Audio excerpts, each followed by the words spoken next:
All right, Shalom. All praise to the Most High Yahweh, by Hashem, Yahweh Shai, by Hashem Rakah Kodash. Double honors to the apostles and elders of Great Millstone who rule well. Peace and salutation to you, brother. Select persons who are in the truth and sincerity. All right, this video here is going to be a quick one here. I got two articles that I want to bring out, but it's mostly about the balm is being applied, so don't fall back asleep. All right, so in these two articles, it's kind of just going into the prices of goods and pointing out the fact that they're going down.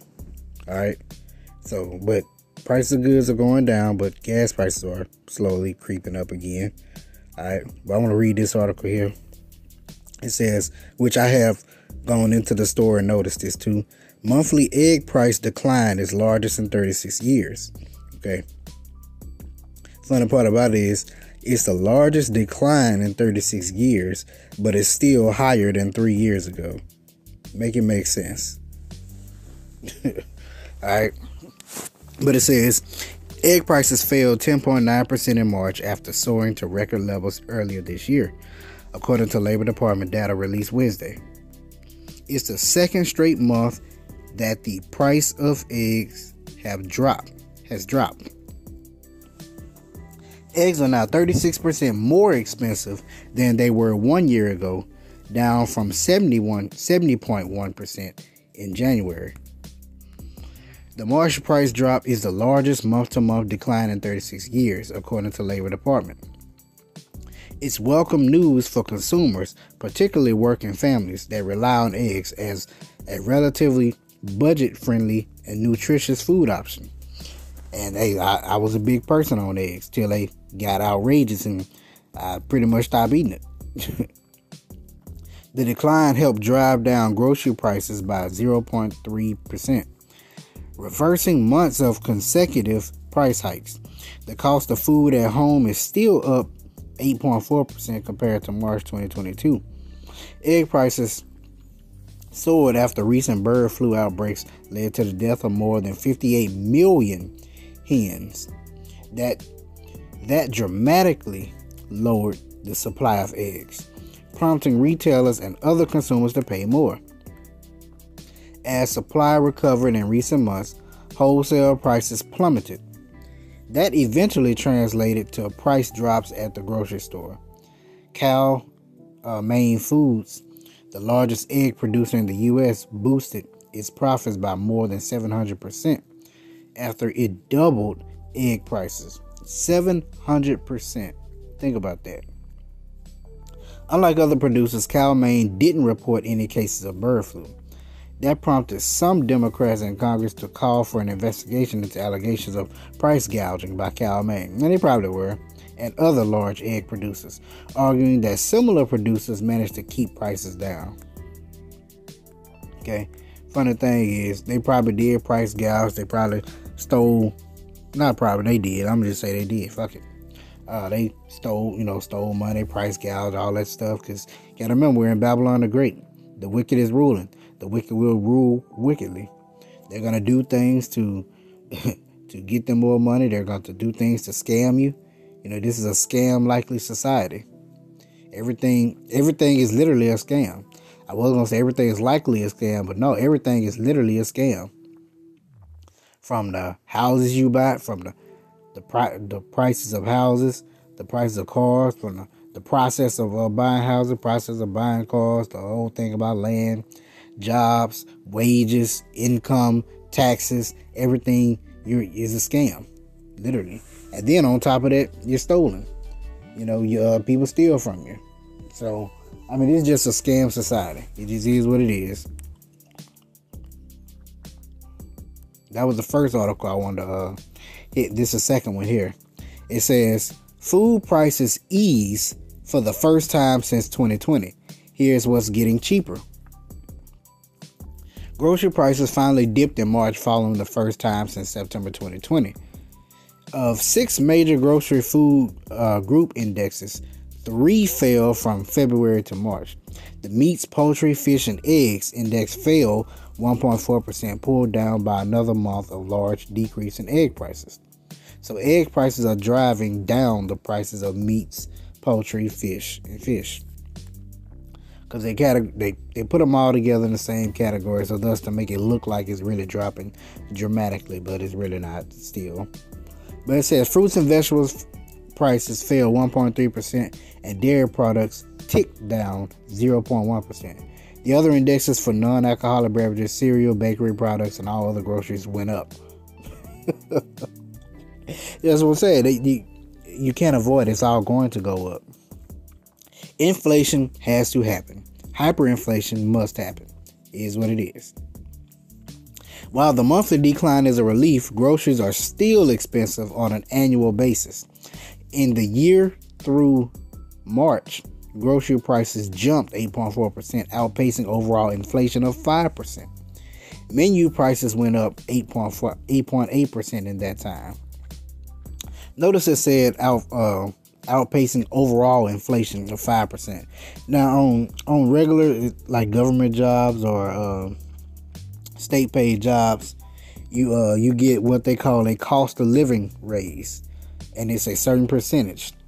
Now notice that it said 5% because 5% is usually the cost of living percentage raise annually. Basic things go up about 5% every year. Around that number, 3 to 5%.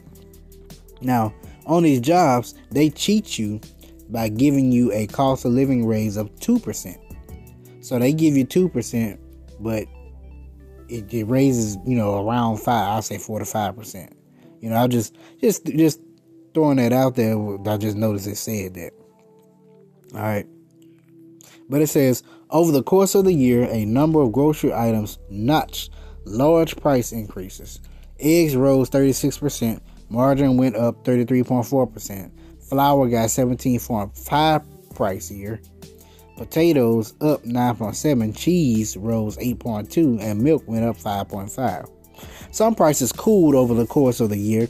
Bacon fell 5.5%. Uncooked beef rose 4.4%. Cheaper and uncooked roast beef, and uncooked ground beef prices dipped 1.4%. Though meat is still relatively expensive, given how much prices have soared in 2021, fresh fruits dropped 1.5%. Food prices are affected by factors ranging from drought and flooding and fuel prices. There you go. That's why I pointed that out. Gas prices are slowly creeping up too. So once again, those fuel prices and all these other things, these natural disasters, are still affecting your food because we're still having a great increase of natural disasters on the earth, along with the gas prices, the fuel prices. In addition to disrupting supply chains, these have provided cover for food companies to raise prices. It's a cover for them to raise prices. See that? Notice the verbiage that are used in these articles and these, on these interviews or just whatever you're watching, whatever you're listening to, whatever you're reading. Pay attention to the verbiage on it. Okay, how things are stated, how things are quoted, because if things are stated and quoted for a particular reason, specific words are used for particular reasons in particular situations. But U.S. consumers who have been contending with high inflation for months on end recently been pulling back on pricier items, flocking to low-cost retailers and trading down to store brand or cheaper items.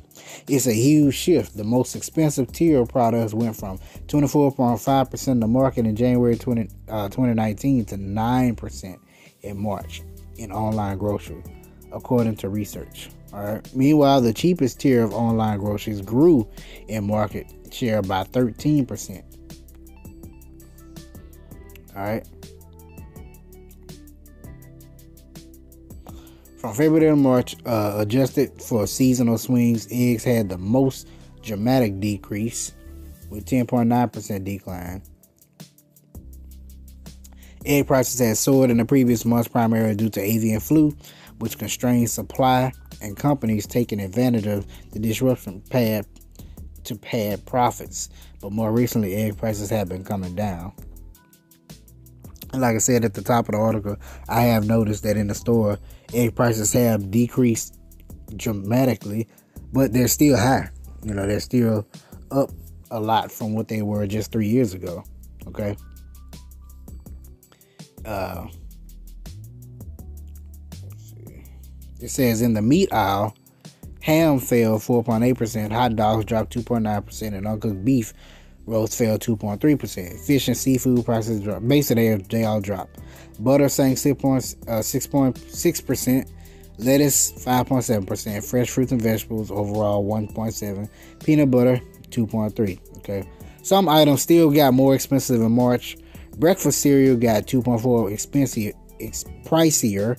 Ice cream nudged up 1.2%, and salt, seasoning, spices went up. Okay, basically, some things are going down, some things are going up, but overall, things are going up. Okay, that's why I said they're applying that ointment, so don't fall asleep. All right, they're applying that ointment. That's all they're really doing. Now let's grab this here. This is Jeremiah 51:7. Babylon hath been a golden cup in the Lord's hand and made all the earth drunken. How did it do that? Through its influence, through its philosophies, through the things that it pushed upon all the nations. And it says the nations have drunken of her wine, therefore the nations are mad. Okay, they're mad with madness, and they're also angry because they see what this place is really about and what they've really been doing to them. It says, Babylon is suddenly fallen and destroyed. How for her? Take balm for her pain, if so, she may be healed. And that's what's being done right now. Okay, the balm is being applied because they're trying to heal this place. They're trying to, as Trump says, make America great again. They're trying to bring this place back. We would have healed Babylon, but she is not healed. Okay, it's not going to happen. It's not going to work.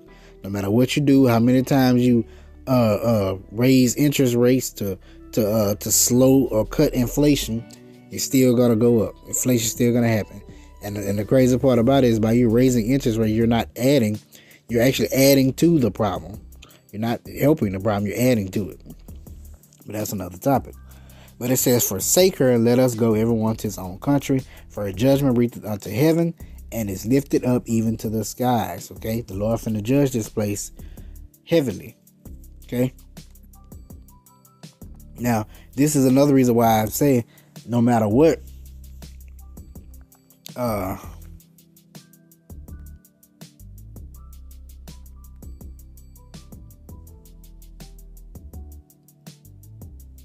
not gonna be able to stop it. Okay. Let me find what scripture I was looking for.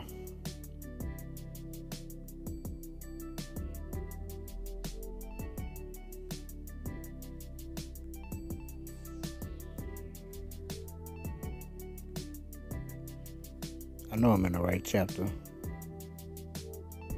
Yeah, that's it. Okay. It's 2 Ezra chapter 16, verse 37. Behold, the plagues draw nigh and are not slack. Okay. You got these natural disasters. You got the war drums beating. You got inflation. You got all kind of things going on in the earth. The MOTB right at the doorstep. The CBDCs. You know, all the ABC stuff. Everything it's all happening. Okay. The plagues draw nigh. They're not slack. Okay. And what's that ultimate plague? The nuclear missiles. Okay. As when a woman with child in the 9th month bringeth forth her son, with 2 or 3 hours of her birth, great pains compass her womb, which pains when the child cometh forth, they slack not a moment. Okay. You have, when a woman is in labor, you have what they call contractions. Okay. The contractions go from 10 minutes apart to 8 minutes apart to 6 minutes apart to 4 minutes apart. You know. Okay, you have, I'll say you start with the 10 minutes. Okay, you got a little time. Then you feel the pain. Got a little time, you feel the pain. 8 minutes. Got a little time, you start feeling the pain even closer, even quicker. 6 minutes. Time, pain, quicker. 4 minutes. Time, pain, quickly. 2 minutes, we coming. That time is there. We coming. They 2 minutes apart. Hey, the baby coming. Okay? Meaning that the Lord is going to destroy this place. Okay, we feeling these birth pains, these contractions. Okay, when major things happen, okay, there's a contraction. Then it goes back to normal. Okay, that's on those birth pains. Major things happen, contraction goes back to normal, the birth pains. Okay, and we're starting to see those birth pains or those contractions come closer and closer and closer.